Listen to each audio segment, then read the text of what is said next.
Welcome everybody. We are going to be looking at this question. So this is just in continuation with what we've started regarding the derivative of logarithmic functions. So we just have to just do this. I want to just show us, just to make emphasis to certain things. Number one, I want us to look at this Euler constant, which is this, and also we look at cos 3x.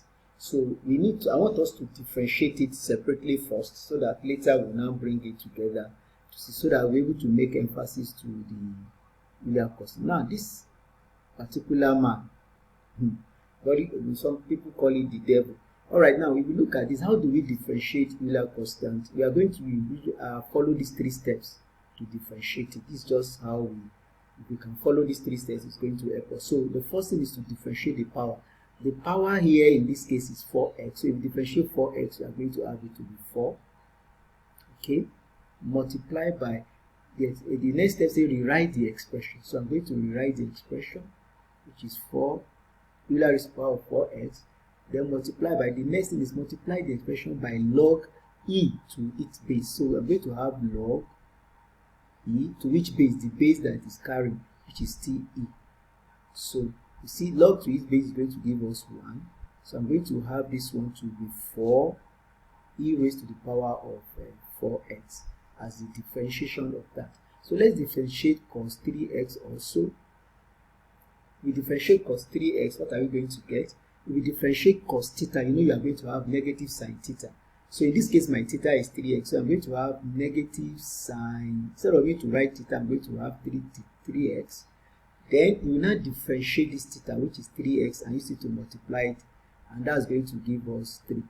So finally, we are going to have the differentiation of cos 3x to be negative 3 sine 3x.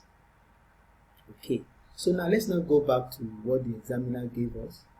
The examiner says that y is equal to Euler raised to the power of 4x being multiplied by 3x, cos 3x. So that to find the y dx, so what is going to happen is we can see that the two of them are multiplying each other. So we are going to be applying our product rule to this. So we're going to be applying product rule. So dy dx, as we got product rule, is now going to be, we can leave anyone. So I'm leaving Euler raised to the power of 4x first. Why I do ddx of my cos 3x plus, that's what the formula says. I'm leaving this now. Then I'm differentiating the Euler raised to the power of this. Right. So let's just put in these parameters. So what's going to be our dy dx now? I'm going to rewrite this since I'm not touching it. So I have this multiplied by the differentiation of cos 3x, which we have done up here, to be negative 3 sine 3x. Okay, so plus, I'm repeating cos 3x, then multiply by the differentiation of the Euler raised to the power of 4x, which we have done to be 4 Euler raised to the power of 4x. Okay, so I believe this we are getting this. So let's just tidy this up now. I'm going to have negative 3. I have my Euler 4 raised to the power of x. Then I have my sine 3x.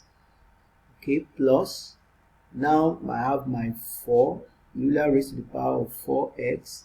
And of course I have cos 3x.